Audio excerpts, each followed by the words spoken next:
A sala de reuniões ficou em silêncio quando ele entrou.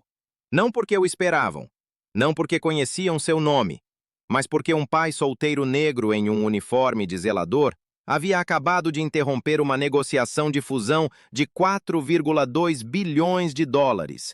E ninguém entendia por que a segurança não o havia parado. O CEO da Whitmore Industries, Richard Whitmore, ele mesmo, ficou à cabeceira da mesa, seu rosto mudando de confusão para desprezo em menos de um segundo. 12 executivos se viraram em suas cadeiras de couro. Trajes italianos, relógios suíços, o tipo de riqueza que fazia as pessoas esquecerem que os faxineiros tinham ouvidos, que as equipes de limpeza trabalhavam até tarde, que um pai solteiro negro esfregando o chão à meia-noite poderia entender mais sobre fraude corporativa do que os advogados pagos para escondê-la. Marcus Cole não hesitou. Ele tinha 34 anos, 1,87 m, mãos ásperas de anos de trabalho que ninguém respeitava.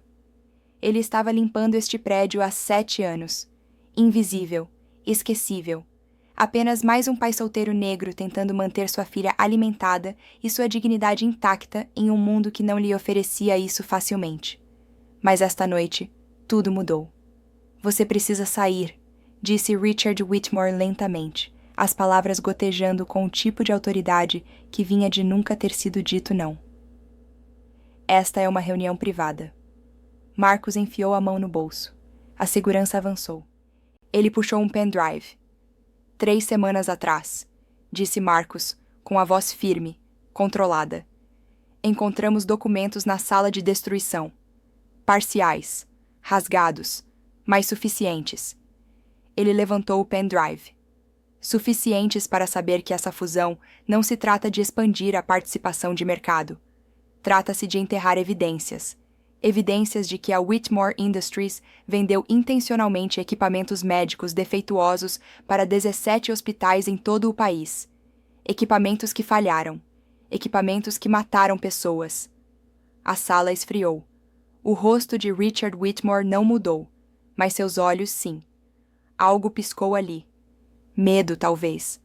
Ou o cálculo de um homem que passou 40 anos fazendo problemas desaparecerem.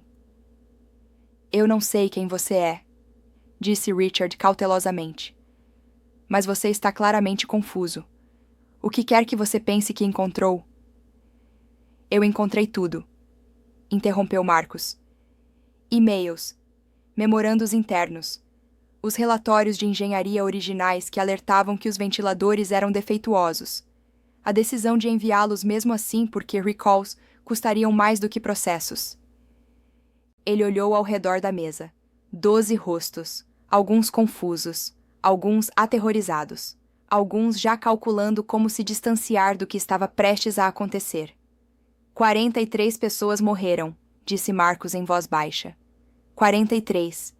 E você estava prestes a se fundir com a Chain Medical para enterrar as provas em uma reestruturação da empresa que faria a evidência desaparecer para sempre. Richard Whitmore sorriu. Era o sorriso de um homem que já enfrentou desafios antes e sempre venceu. Que entendia que poder não era sobre estar certo, era sobre controlar a narrativa. Segurança, disse Richard calmamente. Por favor, acompanhe este homem para fora e chame a polícia. Acredito que estamos lidando com invasão de propriedade e roubo de informações confidenciais. 2 guardas avançaram. Marcus não se moveu. Você pode me prender, disse Marcus. Você pode me demitir. Você pode fazer o que quiser. Mas aquele pendrive na minha mão é uma cópia. O original já está com um jornalista. A história sai amanhã de manhã, a menos que eu faça uma ligação nos próximos 30 minutos dizendo a ela para esperar. Os guardas pararam. O sorriso de Richard Whitmore desapareceu. O que você quer? Richard perguntou. Dinheiro? É isso que é? Marcus riu. Não alto, não teatral. Apenas um som curto e exausto que carregava mais peso do que qualquer grito poderia ter. Você acha que eu quero seu dinheiro? Marcus balançou a cabeça. Minha filha tem 9 anos. Ela é brilhante, engraçada. A melhor coisa que eu já fiz em toda a minha vida. E 3 meses atrás, Ela me perguntou por que eu sempre pareço cansado. Por que trabalho tão tarde? Por que não podemos pagar a excursão que a turma dela está fazendo para Washington? Ele se aproximou da mesa. Eu disse a ela que às vezes a vida não é justa, que algumas pessoas têm mais do que precisam, e algumas pessoas têm que lutar por tudo. Mas eu também disse a ela que pessoas boas existem, que em algum lugar por aí as pessoas fazem a coisa certa, mesmo quando é difícil. Marcus olhou diretamente para Richard Whitmore. Eu preciso ser capaz de olhar nos olhos da minha filha e dizer a ela que sou uma daquelas pessoas. Então não, eu não quero o seu dinheiro. Eu quero que você confesse. Publicamente. Eu quero que as famílias daquelas 43 pessoas saibam o que realmente aconteceu. E eu quero que a Whitmore Industries pague cada centavo que deve a cada hospital, cada família, cada pessoa que sofreu porque você decidiu que o lucro era mais importante do que vidas. Silêncio. Richard Whitmore encarou Marcus por um longo momento. Então, ele se virou para sua equipe jurídica. Tirem-no daqui, Richard disse em voz baixa. E descubram quem ele é. Tudo. Eu quero saber onde ele mora, onde a filha dele estuda, o que ele deve, quem ele conhece. Tudo. Marcus sentiu a ameaça aterrissar. Era para isso que servia. Homens como Richard Whitmore não faziam declarações vazias. Eles faziam promessas. Eu sei o que você está pensando, Marcus disse. Você está pensando que pode fazer isso desaparecer. Ameaçar-me. Ameaçar minha filha. Encontre algo no meu passado para me desacreditar. Faça-me desaparecer da maneira que você fez aqueles relatórios de engenharia desaparecerem. Ele sorriu. Não com alegria, com a sombria certeza de um homem que já contou o custo. Eu cresci no South Side de Chicago, Marcus continuou. Minha mãe trabalhava em 3 empregos. Meu pai foi embora quando eu tinha 6 anos. Fui ameaçado por homens com armas, homens com distintivos, homens sem nada a perder. Você acha que um bilionário de terno me assusta? Ele levantou o pendrive novamente. Isso é meu seguro. O jornalista tem instruções. Se algo acontecer comigo, se algo acontecer com minha filha, se eu for demitido, despejado, preso, ou se eu tropeçar na calçada e quebrar a perna, a história será publicada imediatamente. Sem edição. Com uma nota explicando exatamente por que ela está publicando isso antes do tempo. Marcus fez uma pausa. Você tem 2 opções, Sr. Whitmore. Você pode fazer a coisa certa e controlar a narrativa você mesmo. Realizar uma coletiva de imprensa. Expressar arrependimento. Prometer corrigir a situação. Seus advogados encontrarão uma maneira de minimizar os danos. Você vai sobreviver. Sua empresa pode até sobreviver. Ou? Richard perguntou. Ou você pode tentar me enterrar da maneira que enterrou aqueles relatórios. E amanhã de manhã, o mundo descobrirá que tipo de homem você realmente é. Não em uma coletiva de imprensa que você controla. A partir de uma matéria de primeira página que inclui cada e-mail, cada memorando e os nomes de todos nesta sala que sabiam e não disseram nada. Os executivos se mexeram desconfortavelmente. Richard Whitmore ficou perfeitamente parado. Você é um zelador, Richard disse finalmente. Um ninguém. Você acha que alguém vai acreditar em você ao invés de mim? Não, Marcus admitiu. Mas eles vão acreditar nos documentos. Eles vão acreditar nos e-mails com sua assinatura.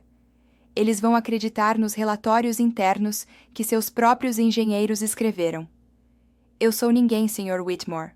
Você está certo sobre isso, mas as evidências falam por si mesmas. Ele se virou em direção à porta. Você tem até a meia-noite. Meu número está na unidade. Me ligue quando você tomar sua decisão. Ele saiu. Ninguém o parou.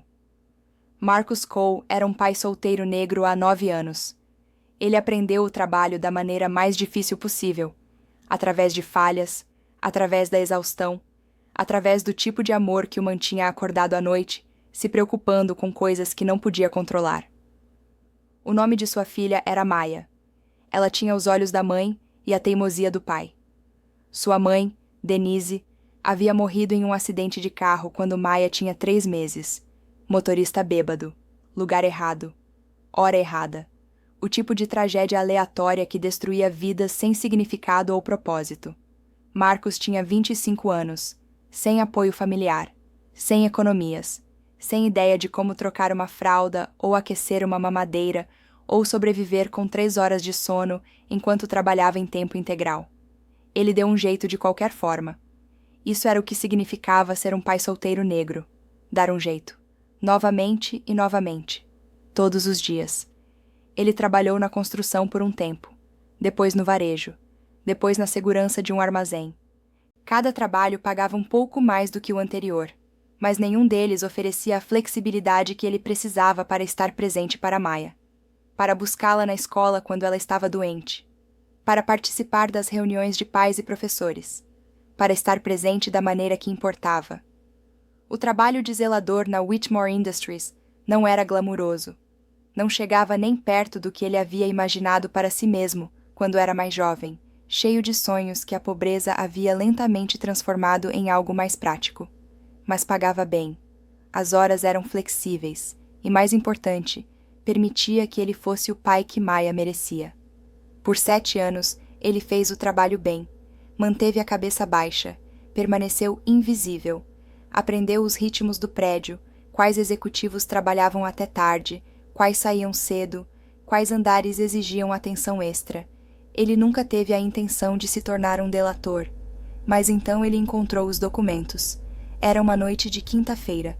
Marcos estava esvaziando as lixeiras de papel na andar dos executivos, algo que ele fazia 2 vezes por semana. Normalmente, o papel picado era ilegível, destruído além do reconhecimento. Mas naquela noite, algo estava diferente. A máquina havia emperrado. Documentos meio picados estavam na lixeira, parcialmente intactos. Marcos os puxou para desobstruir a máquina e viu palavras que não faziam sentido. Taxas de falha de ventiladores. Limiares de mortalidade aceitáveis. Análise de custo-benefício de recall versus litígios. Ele deveria tê-los jogado fora. Ele deveria ter se mantido fora disso. Em vez disso, ele os levou para casa. Nas 3 semanas seguintes, Marcos se tornou um investigador. Ele usou computadores da biblioteca pública para pesquisar a Whitmore Industries. Encontrou artigos de notícias sobre falhas de equipamentos hospitalares que haviam sido atribuídas a erro do usuário. Encontrou processos judiciais que haviam sido silenciosamente resolvidos com acordos de não divulgação. Ele encontrou um padrão que apontava exatamente para o que aqueles documentos picados sugeriam. A Whitmore Industries sabia que seus ventiladores eram defeituosos. Eles os enviaram mesmo assim, e pessoas morreram.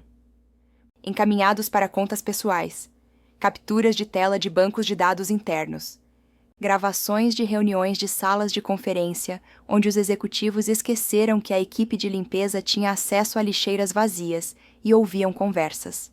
A evidência era esmagadora, e esta noite Marcos havia dado a Richard Whitmore uma escolha: confessar ou ser exposto. Marcos estava sentado em seu carro do lado de fora do prédio Whitmore, observando as luzes na suíte executiva. Eram 22h47. Ele tinha 73 minutos até o prazo. Seu telefone vibrou. Maia. Ele atendeu imediatamente. Oi, garotinha. Por que você ainda está acordada? A senhora Patterson me deixou ficar acordada porque terminei meu relatório de livro cedo, disse Maia. A senhora Patterson era a vizinha idosa que cuidava de Maia nas noites em que Marcos trabalhava até tarde. Papai, você vai voltar para casa logo? Marcos fechou os olhos. Ouviu a esperança na voz dela. A simples necessidade de ter o pai presente. Logo, ele disse. Eu prometo. Só tenho mais uma coisa para resolver. É importante? Sim, querida, é importante. Mais importante do que eu? Marcos sorriu apesar de tudo. Nada é mais importante do que você, Maia. Nada no mundo inteiro. Mas às vezes ser uma boa pessoa significa fazer coisas difíceis. E esta noite eu tenho que fazer algo difícil. Silêncio na linha. Papai? Sim? Você já é uma boa pessoa, a melhor pessoa que eu conheço. Marcos sentiu sua garganta apertar.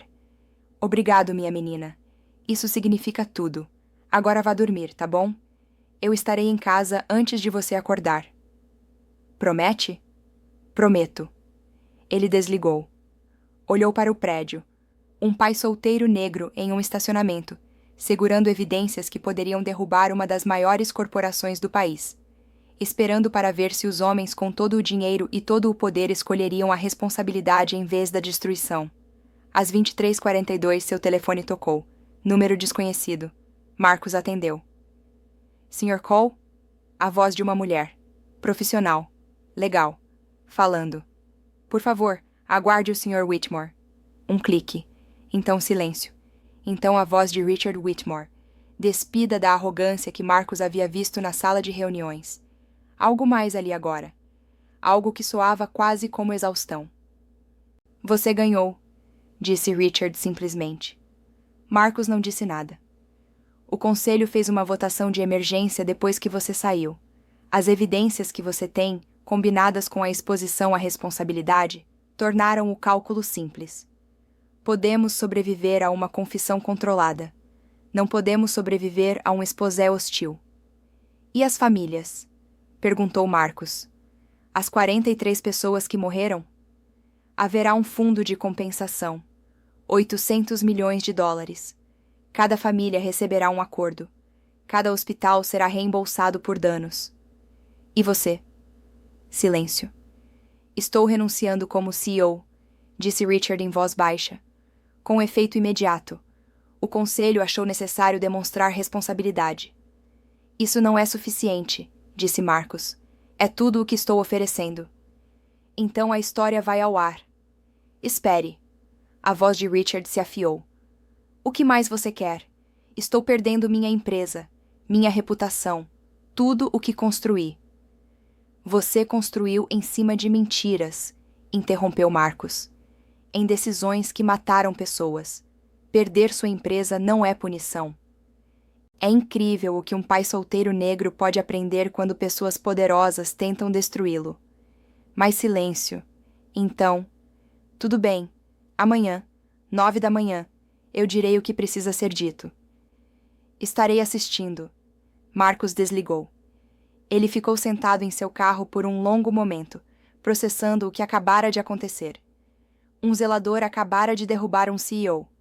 Um pai solteiro negro, com nada além de persistência e princípios, havia responsabilizado um bilionário.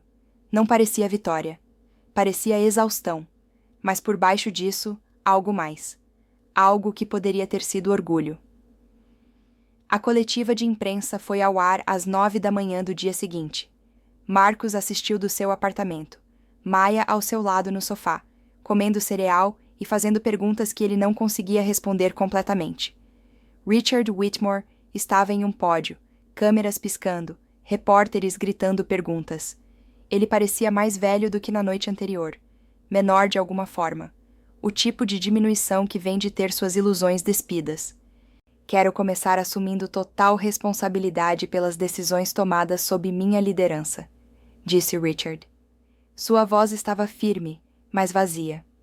A Whitmore Industries vendeu equipamentos médicos que sabíamos ser defeituosos. Escolhemos priorizar considerações financeiras em detrimento da segurança dos pacientes. Como resultado, 43 pessoas perderam a vida. Ele fez uma pausa. Engoliu.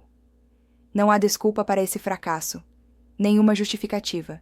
Estou anunciando minha renúncia imediata como CEO e a criação de um fundo de compensação de 800 milhões de dólares para as famílias e instituições afetadas. Maia olhou para Marcos. Papai, por que aquele homem está chorando? Marcos olhou para a tela. Os olhos de Richard Whitmore estavam molhados. Se era de verdadeiro remorso, ou pela perda de tudo o que ele havia construído, Marcos não conseguia dizer. Talvez não importasse. Porque ele fez algo errado, disse Marcos com cuidado. E agora ele tem que enfrentar o que fez. Você ajudou a fazê-lo enfrentar isso? Marcos hesitou. Sim, querida, eu ajudei. Maia assentiu lentamente, processando isso da maneira que as crianças fazem, seriamente, pensativamente, com uma sabedoria que os adultos muitas vezes subestimavam. Bom, ela disse finalmente. Pessoas más deveriam pedir desculpas. Não se trata de pedir desculpas, disse Marcos. Trata-se de fazer melhor, ser melhor. Isso é o que realmente importa. Maya considerou isso. Você vai fazer melhor, papai? Marcos sorriu apesar de si mesmo. Todo santo dia, minha menina. Esse é o trabalho. Todo santo dia. 3 meses após a coletiva de imprensa, Marcus Cole não era mais um zelador. A história de como um pai solteiro negro derrubou uma das maiores corporações da América se tornou notícia nacional. O artigo de Sandra Chen ganhou prêmios de jornalismo. Marcus foi entrevistado por grandes redes, escrito em revistas, recebeu ofertas de contratos de livros e palestras. Ele recusou a maioria delas. Mas não pôde recusar a oferta de emprego da National Whistleblower Foundation. Eles queriam que ele liderasse uma nova iniciativa, ajudando pessoas da classe trabalhadora a navegar pelo processo de denunciar irregularidades corporativas, para ser uma voz para os invisíveis. Uma ponte entre as pessoas que viam as coisas e as instituições que precisavam saber. O salário era 3 vezes o que ele ganhava como zelador. Mais importante, as horas eram flexíveis o suficiente para que ele ainda pudesse estar lá para Maya. Ainda buscá-la na escola. Ainda participar das reuniões de pais e professores. Ainda estar presente da maneira que importava. Ser um pai solteiro negro ensinou a Marcus Cole muitas coisas. Ele aprendeu paciência, porque as crianças não operavam em horários de adultos. Ele aprendeu resiliência, porque desistir nunca foi uma opção quando alguém dependia dele. Ele aprendeu a ver valor em trabalhos que outros desprezavam, porque a dignidade não vinha de cargos. E ele aprendeu que poder não era sobre dinheiro ou posição, ou a capacidade de fazer as pessoas terem medo. O verdadeiro poder era sobre prestar atenção, sobre notar o que os outros ignoraram, sobre ter a coragem de agir quando a ação era necessária. Marcos sentou-se em seu novo escritório no seu primeiro dia, uma foto emoldurada de Maya em sua mesa, e pensou em todas as pessoas que ainda trabalhavam em turnos noturnos, em prédios cheios de segredos. Zeladores, seguranças, equipes de limpeza, a força de trabalho invisível que mantinha o mundo funcionando enquanto era sistematicamente ignorada. Ele pegou seu telefone. Ligou para Sandra Chen. Eu tenho uma ideia, ele disse quando ela atendeu. Já? É seu primeiro dia. Tem sido meu primeiro dia a vida toda, Marcos disse. Eu só não sabia disso até agora. Ele explicou sua visão. Uma rede de pessoas da classe trabalhadora treinadas para reconhecer sinais de irregularidades corporativas. Recursos legais para protegê-las. Jornalistas prontos para investigar. Um sistema que transformava invisibilidade em vantagem. Sandra ficou em silêncio por um momento. Você sabe o que está descrevendo? Ela perguntou. Sim, Marcos disse. Uma revolução. Uma silenciosa. O tipo que acontece em salas de destruição e armários de limpeza e corredores vazios depois da meia-noite. Pode funcionar. Tem que funcionar. Porque agora, em algum lugar deste país, outra empresa está tomando outra decisão que vai machucar pessoas. E em algum lugar nessa empresa, alguém como eu está vendo isso acontecer. Eles só precisam saber que não estão sozinhos, que alguém vai acreditar neles, que ser invisível não significa ser impotente. A primeira sessão de treinamento aconteceu 2 meses depois. 47 pessoas em uma sala de conferências. Zeladores, seguranças, trabalhadores de manutenção, assistentes administrativos. As pessoas que viram tudo e não foram vistas por ninguém. Marcos estava na frente da sala, com a foto de Maya no bolso, a confissão de Richard Whitmore tocando em sua memória. Meu nome é Marcus Cole, ele disse. Sou um pai solteiro negro de Chicago. Por 7 anos limpei escritórios enquanto executivos tomavam decisões que afetavam milhões de vidas. E por 7 anos, ninguém achou que eu valesse a pena prestar atenção. Ele fez uma pausa. Eles estavam errados. A sala estava em silêncio, atenta, faminta por algo que se sentisse como esperança. Você não está aqui porque é especial, Marcos continuou. Você está aqui porque é comum, porque você trabalha em empregos que a sociedade despreza, porque você vê coisas que pessoas poderosas acham que você é insignificante demais para entender. Ele sorriu. Mas nós entendemos. Nós entendemos que toda corporação tem segredos. Toda sala de reuniões tem conversas que não querem que sejam gravadas. Toda sala de destruição tem documentos que pensavam ter sido destruídos. E somos nós que vemos tudo isso. Ele levantou uma pasta. Este é um manual de treinamento. Ele vai te ensinar a reconhecer sinais de má conduta corporativa. Como documentar o que você vê sem se colocar em risco. Como se conectar com jornalistas e advogados que levarão você a sério. Como ser invisível e poderoso ao mesmo tempo. Uma mulher na primeira fila levantou a mão, de meia idade, olhos cansados, o olhar de alguém que foi ignorado por décadas. Por que deveríamos confiar em você? Ela perguntou. Marcos acenou com a cabeça. Pergunta justa. Porque eu sou um de vocês, ele disse. Porque há 6 meses eu estava exatamente onde vocês estão agora. Perguntando se alguém acreditaria em mim.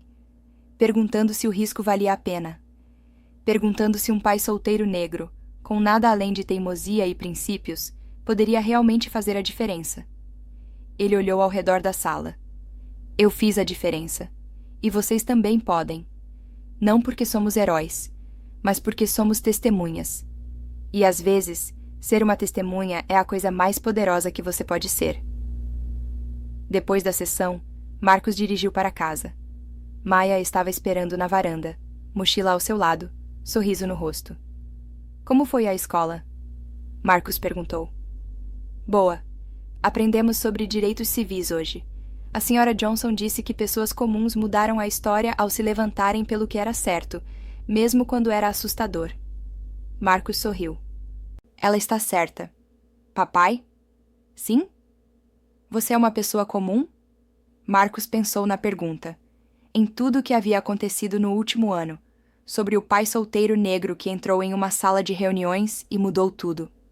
Sim, querida, ele disse finalmente. Eu sou comum, assim como você. Assim como todos que decidem prestar atenção quando importa. Maia acenou com a cabeça, satisfeita com essa resposta. Bom, ela disse. Eu gosto de pessoas comuns. Ela pegou a mão dele. Eles entraram juntos. E em algum lugar da América, outro zelador encontrou outro documento. Outro segurança notou outra conversa. Outra pessoa invisível viu algo que não deveria ver. A revolução era silenciosa, mas estava crescendo. E havia começado com um pai solteiro negro que se recusou a desviar o olhar.